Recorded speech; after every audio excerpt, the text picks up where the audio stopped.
Good day, third year students. I hope you are safe and dry amidst this very rainy weather.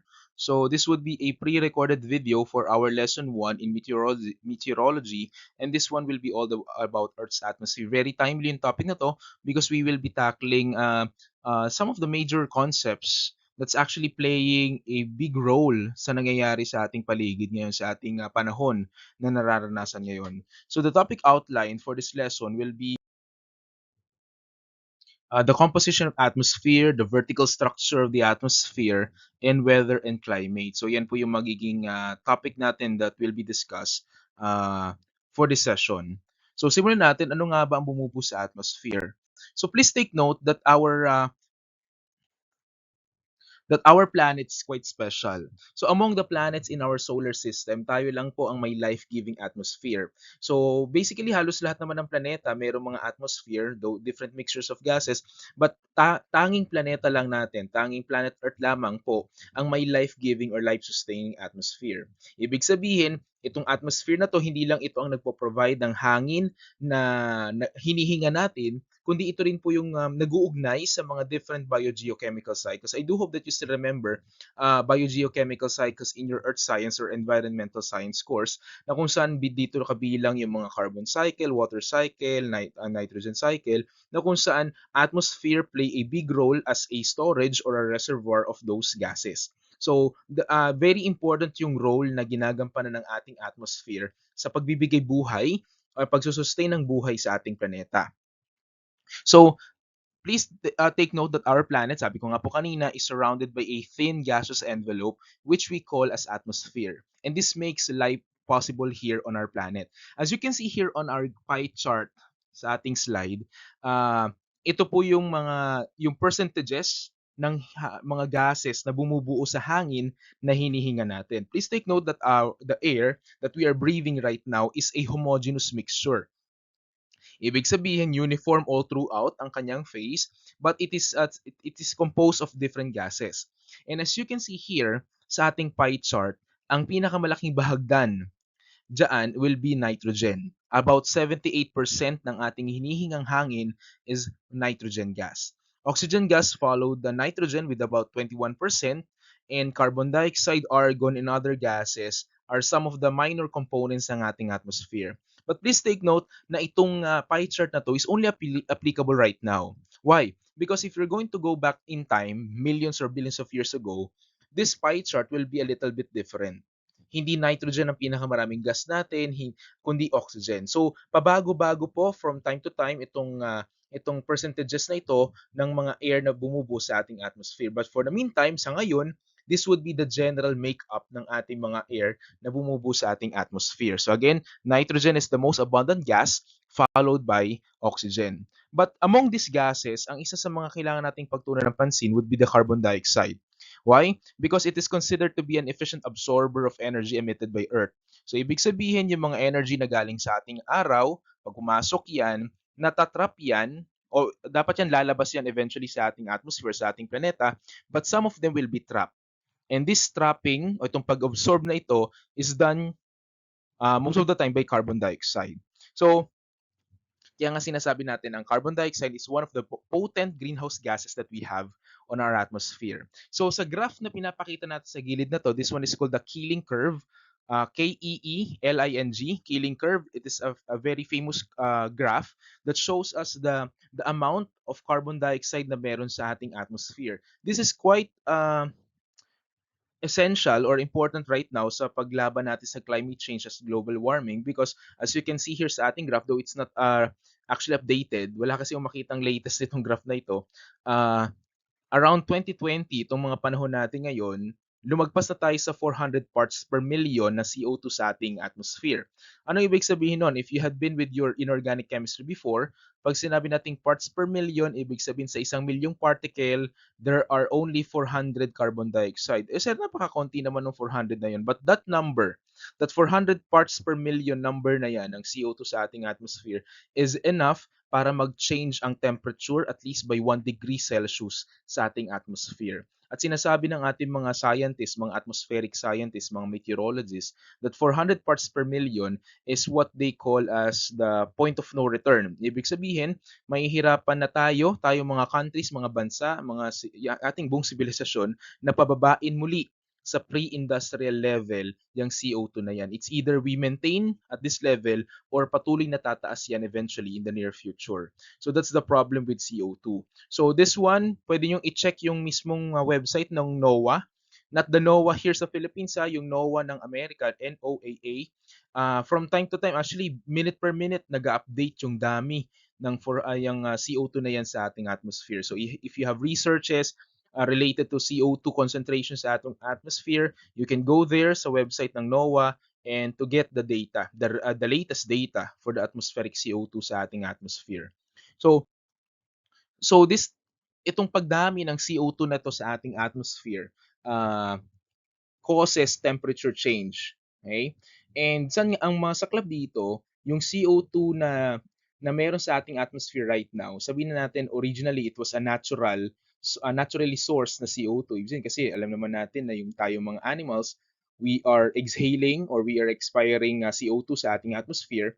Unfortunately, dahil nga sa mga human activities, tumataas ang dami ng CO2 sa ating atmosphere. So in this case, ang word na ito would be anthropogenic. So pag sinabi ng ating anthropogenic, anthropo meaning tao, genic or gen meaning to produce.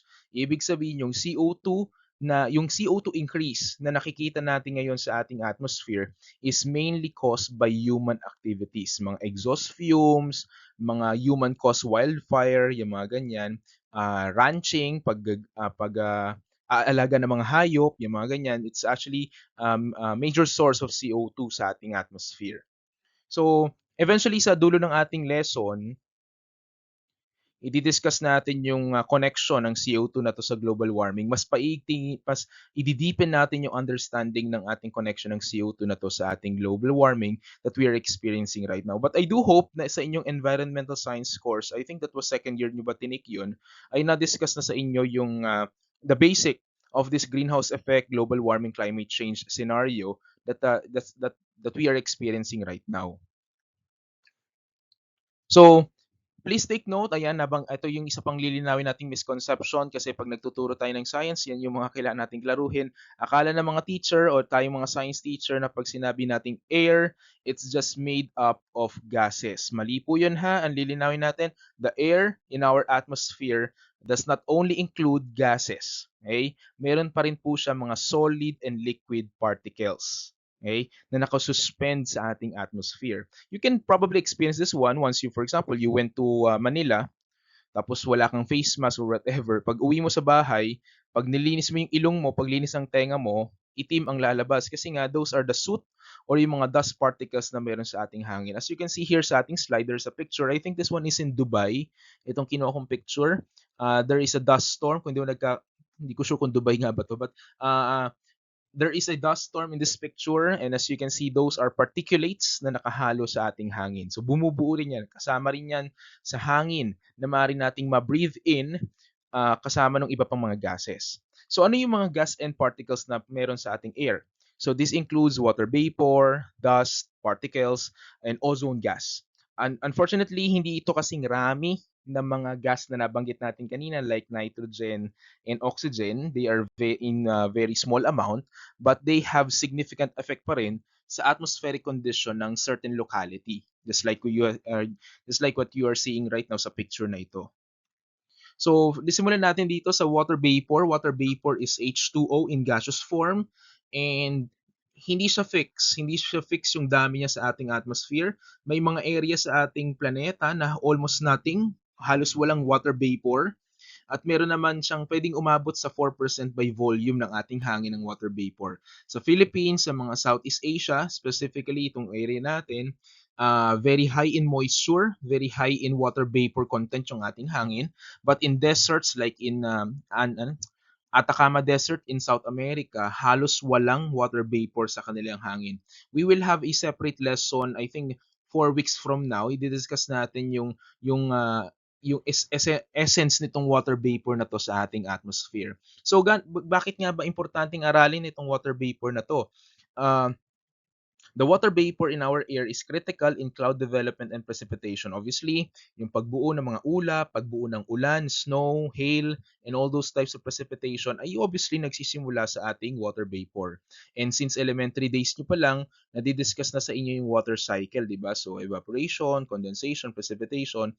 At ang isang bahagi doon na umiikot will be the water vapor present in our air.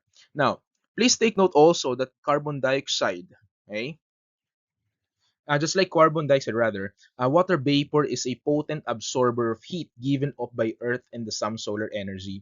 Bakit po? Water has high specific heat capacity.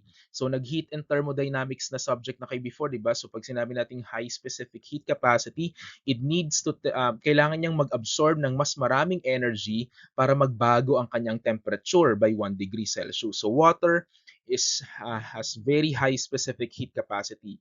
Kailangan niya mag-absorb ng maraming energy para mag-change siya ng temperature. And that is actually nakakapag-cause pa siya ng pag-trap ng init sa ating atmosphere. So, pero unfortunately, maganda sa ating water vapor, it's quite natural. Hindi naman siya man-made usually, itong water vapor. Hindi siya anthropogenic, unlike carbon dioxide, na kaya siya tumataas ngayon, it's because of anthropogenic activities. So, ayan, yung nabanggit ko kanina, yan So, meron pala akong slide for that one. As water changes from one state to another, it may absorb or release energy in the form of heat. I do hope that this graph is not new to you. Dapat ito ay na-discuss na sa inyo ng inyong course instructor or course professor ninyo sa heat and thermodynamics na subject. So, itong heat na ito can be itong pwede niyo siyang mai-transport by water vapor from one region to another and may contribute to the development of storms. So itong simpleng pag-init ng ating katubigan is very important in the development of storm. We will be having a lesson on that na ang pagbuo ng mga bagyo, kailangan niya na at least 26 degrees, 27 degrees Celsius ang kailangang ang water temperature, at least air temperature ng environment para mag-fuel siya ng storm. Kaya mapapansin niyo habang lumalamig ang katubigan or umuusad ang bagyo pa north or pa south, namamatay yung bagyo kasi lumalamig yung katubigan natin. So ang nagpo-fuel ng storm na ito will be the heat na natatransfer ng ating water vapor. So another part ng ating mga particulate matter sa ating atmosphere will be the aerosols. Aerosols is a collective term for the tiny solid and liquid particles that are suspended in the air due to constant movement in the atmosphere. So as you can see here sa ating diagram, you can see here some examples of these aerosols na yan. Maaari itong galing sa mga abo, galing sa bulkan. I assume that you have experienced yung sa ashfall ng Taal. I think that was 2022 ba yun? At basta yun. Hindi ko maalala. So, but nevertheless, yung ashfall na yan can be part of the aerosols that can be suspended in our air. Kasama na rin dyan yung mga soot, mga galing sa paprika, galing sa mga tambutso natin, sa mga exhaust fumes natin, even mga forest, even yung mga seemingly natural environments natin can produce some forms of aerosols na humahalo ngayon sa ating atmosphere. So, hindi naman laging masama itong mga aerosols na ito. Actually, yung aerosols na to can act as a condensation nuclei kung saan pwedeng magbuo ng precipitation or pwedeng mag-condense yung water at mag-form ng precipitation. So yung mga water droplets natin, yung mga snow na yan, yung mga hail na yan, you usually start with a condensation nuclei. Okay? And some of those condensation nuclei are actually aerosols. Okay? So, tandaan natin itong mga aerosols na to has different effects. They can absorb, reflect, and scatter incoming solar radiation or the amount of solar radiation that is received by the Earth's surface. So again, pag sinabi nating absorb, tatanggapin lang niya yung energy na binibigay ng ating araw. Or in some cases, we can have reflection. I-reflect niya yung natatanggap na energy na yan or pwede niyang i-scatter. So, ibig sabihin, maaring magkaroon ng cooling effect ang aerosols. Kaya mapapansin ninyo, actually, sinasabi ng mga scientists, ng mga researchers din, na hindi naman agad namatay yung mga dinosaurs nung tumama yung asteroid or comet millions of years ago. Actually, ang isa sa pangunahing ikinamatay ng mga dinosaur that time was that nung nagkaroon ng mga dust cloud out of that asteroid impact or comet impact na iyon, kung ano mga bato yun sa outer space, yung mga aerosols na yan ay tumakip sa ating atmosphere kaya nahirapang pumasok yung ating sunlight sa ating planeta. And since hindi pumapasok yung init, lumamig or bumaba ang temperature ng ating daigdig. Aside from that one, yung mga halaman na kinakain ng mga herbivorous dinosaurs natin ay nangamatay kasi hindi na sila makapag-photosynthesize. So may role itong aerosols na to. Hindi siya laging health hazard kumbaga. Hindi lang lagi siyang allergy ang dinudulot ng aerosols na ito. So there will be direct and indirect cooling effect, okay, sa ating atmosphere. So I just want to show you this one. This graph is actually very relevant sa ating mga Pilipino. So as you can see here on the x-axis, you can see there the year 1990 to 1992 and the temperature change on the y-axis. Mapapansin ninyo na yung ating temperature change after Mount Pinatubo eruption noong 1991, mapapansin nyo yung temperature change natin, biglang bumaba yung temperature natin globally. Okay?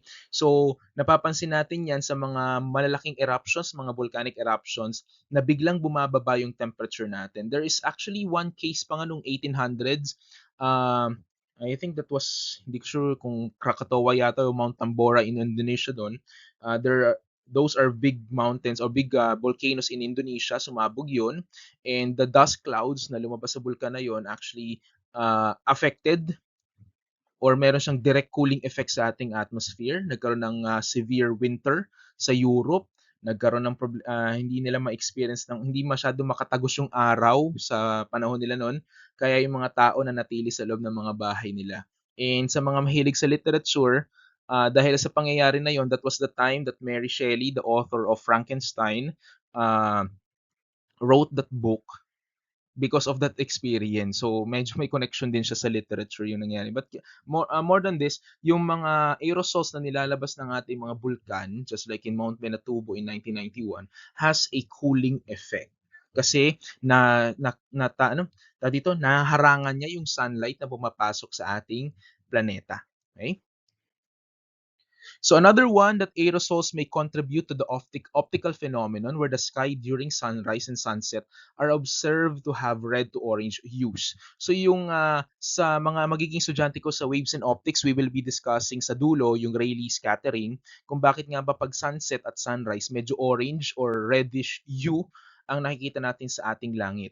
So in this case, yung ating mga particles, yung mga aerosols na yan, will scatter the wavelength, yung mismong sunlight na yan na tumatago sa ating atmosphere. Kaya siya nagpo-produce ng reddish hue para sa ating atmosphere. So don't worry, we will be having a separate lesson for this one. Mas in detail, i-discuss natin ang Rayleigh scattering that we are experiencing kapag dapit hapon or bukang liwayway tuwing umaga, tuwing hapon.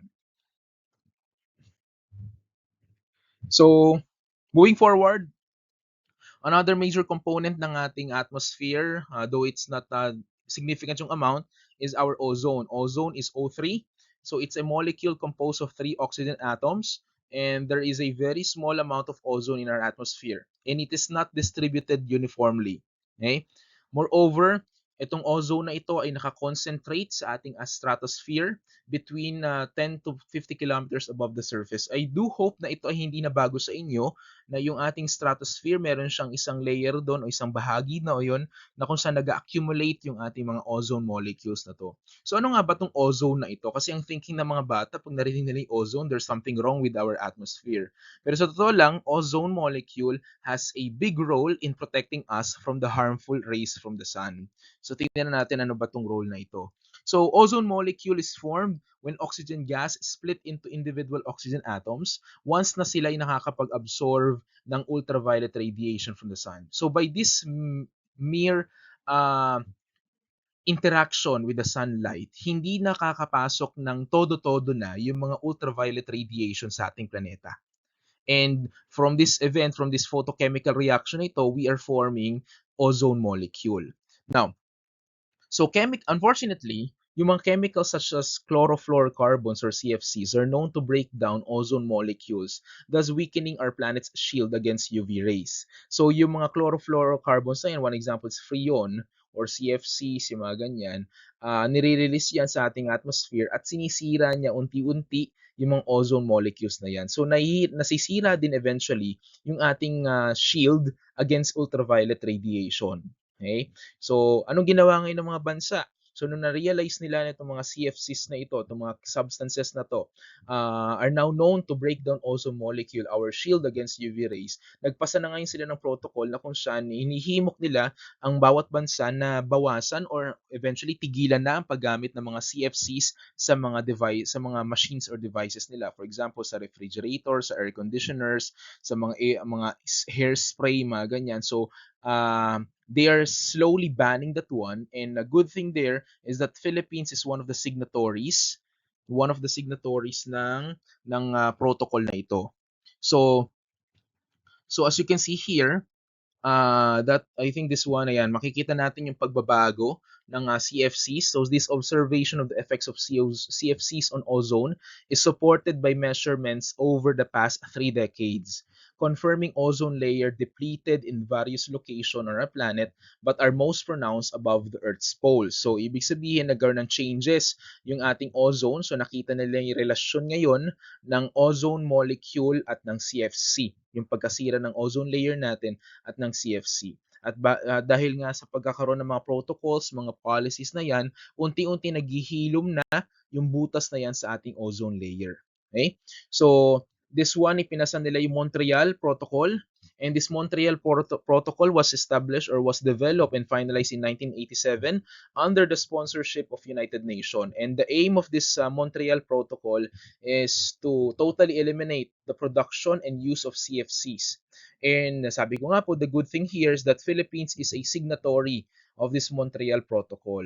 Unfortunately, may mga bansa pa rin kahit signatory sila, even tayong mga sa ating bansa sa Philippines, though we are a signatory, we still have a hard time in maintaining the rules set by this protocol. So medyo nahihirapan tayong syempre, we're still in the developing country stage or status. So talagang yung mga factories natin is not standardized. So may mga pasaway pa rin na hindi sumusunod sa mga policies set by this protocol.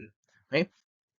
So, yan yung mismong composition ng atmosphere natin. So as you can see here, ang isang key takeaway natin dito is that our atmosphere is not just composed of air or gaseous particle. It's composed of solid and liquid particles suspended in our air that we are breathing. So, ngayon, dadako na tayo ngayon sa isang lesson na for sure na discuss na sa inyo nung kayo ay nasa, I think, grade 7. And this one will be the layers of the atmosphere, the vertical structure of the atmosphere. So the composition of air is just one aspect of the Earth's atmosphere. So please take note of that one.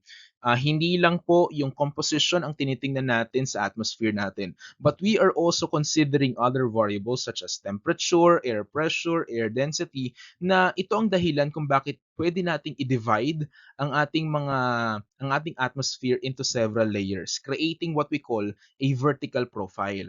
So in this case, we will be having 4 layers here: troposphere, stratosphere, mesosphere, and thermosphere. But in some books, they will still include exosphere.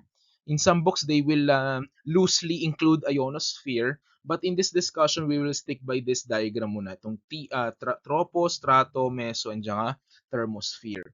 Now, so it should be noted that air molecules are held near the Earth's surface by gravity. So para sila mga maliliit na lobo na may mga strings, obviously, mas madaling hilahin ang mga particles na mas malapit sa ating planeta, at obviously habang lumalayo ng lumalayo sa ating planeta, mas humihina ang gravity. Kaya kung tatanungin kayo saan mas marami or mas mataas ang density ng air, syempre sa may sea level. Mas malapit sa surface, mas mataas ang density. And as you go farther away from the surface, the density gets lower. Kasi nga, humihina naman ang gravity. So, yun ang relasyon ng gravity at saka ng air density sa ating hangin o sa ating atmosphere.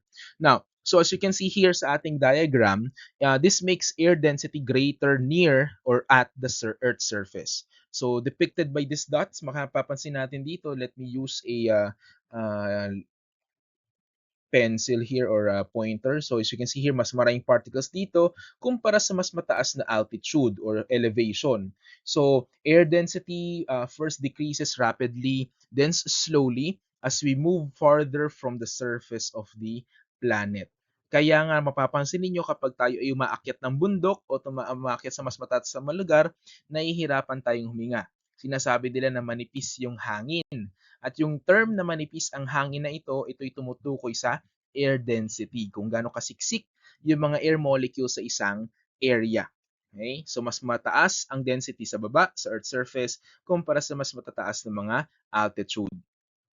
So though air molecules are very small, they still exert weight. Okay? Maliliit man sila, they still exert weight. Mayroon silang force na ine-exert sa atin. And the air is in fact heavy if we are going to account the particles comprising the air atmosphere. So ibig sabihin, kayo po ay nag-fluid mechanics na nung first year kayo, for sure you have heard the word pressure. So ibig sabihin, kada particles na ito ay nag-exert ng certain amount of force sa ating surface. Eh sir, ba't hindi natin nararamdaman yung pushing force na iyon? Siyempre, equal ang pag-push nila sa ating katawan. Kaya hindi natin na-experience yung differences na ito. Pero please take note na lahat ng particles na to sa ating atmosphere is exerting a certain amount of pressure. So pag sinabi nating atmospheric pressure or air pressure, which we're going to have few weeks from now, this can be measured by the total mass of air above the certain point on the Earth's surface. Siyempre, pag nandito ka sa mas mataas na elevation, ang i-account lang natin na air pressure will be the one on top of you. Pag nasa mas mababa kang elevation, everything on top of you will be measured or will be considered sa pag-compute ng atmospheric pressure. Kaya ibig sabihin, kung mas siksik ang ating mga particles sa Earth's surface natin, mas mataas ang air pressure sa Earth's surface. Pero habang umaangat tayo ng umaangat ng elevation ng altitude natin, mas umuunti ang molecule. Ibig sabihin, mas kaunti ang mag-exert ng pressure. Pag mas kaunti ang mag-exert ng pressure, mas mababa ang air pressure or atmospheric pressure na makakalculate natin or magagather nating data. So let's start now with the lowest layer, which is called the troposphere. So troposphere is characterized by considerable vertical mixing of air. That's the main characteristic of troposphere. May vertical mixing of air na iyan. The vertical mixing of air is due caused by the rising and descending air currents within this layer. So may umaangat, may bumababa na mga masang hangin sa ating troposphere. Kaya yung troposphere comes from the word tropo, meaning to mix, haluin. So please take note na lahat ng weather phenomena na na-experience natin kasama na ang bagyo, tagtuyot, thunderstorm, lightning, everything ay nangyayari po within this layer. Okay? So lahat ng kaganapan. Kaya pag tinatanong ko ang mga estudyante, kayo ba ay nasa loob ng troposphere? The answer is yes. Kasi we are experiencing all types of weather phenomena right here sa troposphere. Okay? So as you can see here, mapapansin natin na mayroon tayong tinatawag na boundary, and this boundary is called the tropopause. The tropopause is the boundary between the troposphere and stratosphere. At mapapansin natin na mas makapal ang troposphere sa may equator, at habang napupunta tayo sa North Pole, mas numinipis or mas bumababa yung ating stratosphere. So may certain differences ang thickness ng ating troposphere sa ating equator up to the polar areas. But sa Philippines, ayan, around 8 to 10 kilometers po ang ating troposphere. Okay? So ang stratosphere naman extends from 11 kilometers up to approximately 50 kilometers at the stratopause. In this layer, temperature inversion is evident, which that air temperature increases with height. Kanina napapansin po natin na kung babalikan natin yung slide na yung temperature habang umaangat tayo sa troposphere natin ay mas lumalamig. That's the typical thing kasi nga mas konting collision, mas kaunti yung pasahan ng energy, something like that. Kaya bumababa ang temperature as we go higher. Pero sa mesopause, baliktad ang mangyayari. As we go higher, the temperature increases with height. Okay? However, ito yung 'pag ito yun nga 'pag binanggit ko yung temperature increases with height, diyan na nagkakaroon ng problema. Please take note na yung air temp, yung increase na sinasabi dito, it does not mean na iinit yung temperature natin to the point na magiging boiling point yan. Okay? It is still important to remember that the air in the stratosphere is still cold, -46 degrees Celsius. Hindi lang siya nasunod sa idea na habang tumataas ay lumalamig. Dito kasi ang nangyayari dito, the air temperature increases with height. So, yung -46 is an average value of the temperature here in stratosphere. Yes, still cold. Malamig pa rin po dyan, pero it does not follow the regular idea na habang tumataas, lumalamig. Dito naman umiinit. So bakit umiinit? Bakit hindi sumusunod siya sa typical idea na ganun ang nangyayari sa ating layer na ito? It's because of the presence of the ozone layer. If you still recall, the formation of the ozone molecules are caused by the absorption of UV. And UV is a high energy electromagnetic radiation. Ibig sabihin, kung nag-absorb ng UV ang layer na ito, tataas talaga ang temperature natin dito. So ito yung isa sa mga pangunahing rason kung bakit nagiging warm ang layer na ito, or the temperature increases with height. So, kung sakaling tatanggalin natin ang ozone layer, ang mangyayari sa stratosphere natin, susundan niya yung decreasing trend. Just like what's happening in troposphere. Lalamig lalo ang temperature sa stratosphere kung walang ozone layer. Okay? So sa mesosphere naman, it extends from 50 kilometers to approximately 80 kilometers at the mesopause. Since there is no ozone layer found in this layer, balik ulit tayo sa idea na habang tumataas, mas lumalamig. Okay? So basically, sinasabi pa nga natin ang mesosphere would be one of the coldest region or coldest layer ng ating atmosphere. So aside from that one, the air at the mesosphere is extremely thin, manipis na manipis yan, and they have since kaya kung manipis ang hangin diyan, mababa din ang air pressure at mababa din ang density. But the number of particles here sa ating mesosphere is enough para mag-cause siya ng friction at mag-cause siya ng friction sa mga pumapasok na mga meteors natin or sa mga meteoroids natin. Kaya pag pumasok siya sa atmosphere, yung meteoroid natin, kakaskas yan sa ating atmosphere, sa ating mesosphere, at magsisimula ng mag-burn yung mga materials na yan. Kaya yung mga meteors na nakikita natin during meteor shower, yan po ay nasusunog or nagsisimulang masunog sa mesosphere natin. So, this layer contains enough oxygen molecule that absorb solar energy. By the way, sa taas ng mesosphere, we are going to have thermosphere. Sa thermosphere naman, it is one of the most exposed layer ng ating atmosphere. Though meron lang siyang konting oxygen molecule or mga air molecules sa ating thermosphere, enough na ito para mag-absorb ng solar energy. Kaya yung temperature dito ay pwedeng exceed hanggang 500 degrees Celsius sa thermosphere na yan. Dahil nga may impluensya na muli ang ating araw sa layer na to. It's quite exposed na tong 600 kilometer na ito ng ating thermosphere. By the way, dito nga po pala nakapaloob o dito naglalagi yung International Space Station. It's a collaborative space laboratory. So it's a very large ano ba tawag dito? Very large equipment ba ito or vehicle. Okay? Multinational, ibig sabihin maraming bansa ang nagfa-facilitate o nag-coordinate ng mga activities diyan. Diyan din nagma-manifest yung mga auroras natin, aurora borealis kapag north at aurora australis kapag naman south. Okay? Bakit po? Yan ang ikakalaruhin natin. Bakit po may aurora sa may thermosphere na yan?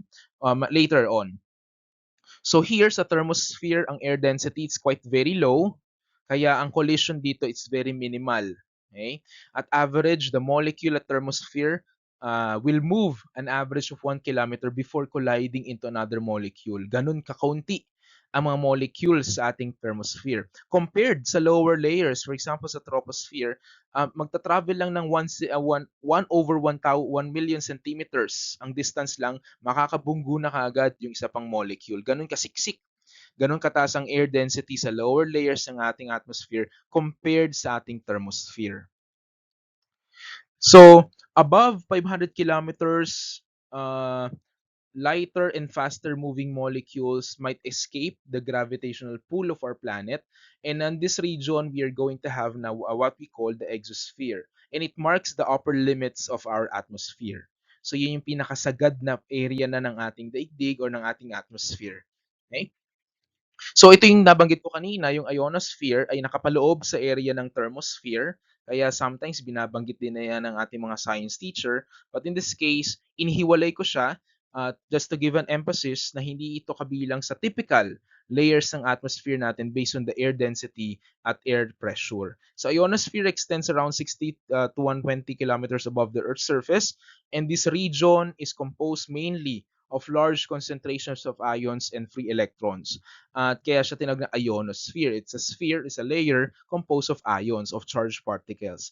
And mapapansin natin dito na ang ating mga ionosphere ay kumakapal kapag tayo ay daytime at luminipis naman kapag nighttime. And these ions, these charged particles na ito, can interact with solar radiation causing the aurora borealis, aurora australis effect na na-experience natin kapag ikay malapit sa Arctic and Antarctic Circle. So ions, balikan lang natin, ito sa inord chem to. So ions are atoms and molecules that have lost or gained electrons through the process of ionization. In this process, the energetic particles or the sun's energy is able to strip off the electrons from the atoms in this region. So pwedeng sipain or i-kick out ng solar energy na ito, yung mga electrons na yan. Kaya magiging charged particle po yung ating usually neutral na atom. So the ionosphere is quite important. It plays a major role in radio communication as this layer has specific layers na pwedeng mag-reflect ng mga radio waves. So ginagamit yan, utilize ito ng mga broadcasting companies natin para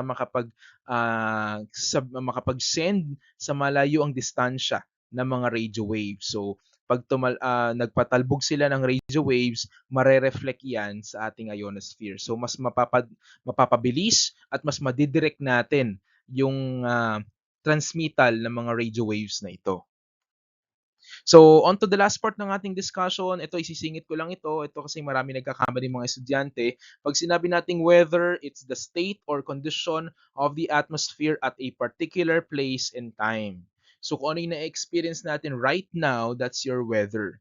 It's constantly changing, sometimes hour to hour, daily basis. Right now, di ba, naulan, biglang titila ang ulan, iinit, aaraw. So, those are weather. So, kung ano may na-experience natin right now, that is weather.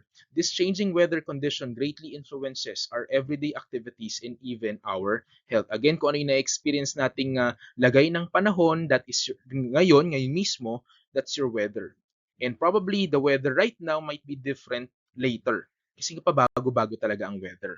But if you're dealing with weather, this is comprised of several elements na iisa-isahin natin yan. May mga sariling lessons yan. We have air temperature, air pressure, humidity, clouds, precipitation, and winds. And these are called elements. These elements na ito, siya po yung pwede mag-determine ng weather patterns, climate types sa isang area. At yun nga, sabi ko nga po, may sarili-sarili silang lesson sa ating sa course ng meteorology. Sooner, mga weeks. Starting with week 2 hanggang week 8 yata yan. Isa-isa yan. So pag sinabi namin nating climate, it can be defined as the average weather condition of the particular area over a long period of time. Kaya kung kayo ay nakapag-review na ito nung first year or grade 7 kayo, sa Philippines pa lang meron tayong types 1, 2, 3, and 4 climates. So iba-iba po ang na-experience natin for whole year round. And the Köppen climate classification, as you can see here sa ating diagram, shows you that there are 5 major climate classification. You have the tropical, which is, I think, orange sa ating mapa. Dry, a little bit yellow-orange ang kulay sa mapa. Temperate would be the yellow-green, continental would be the blue-green, and the polar will be the dark blue one. So, itong mga climate types na ito is specific for certain regions, and it is actually an average of all the weather conditions na na-experience na isang lugar sa mas mahabang panahon. Okay? So this ends our discussion. I hope you learned something. I will be sending all the instruction paano po tayo magkakaroon ng checking of attendance sa video lesson na ito. So I hope you stay safe and dry, and I hope na magkita tayo soon face to face para simula na tayo ng regular sessions natin sa ating mga courses. So maraming salamat po. I hope you learned something. Thank you.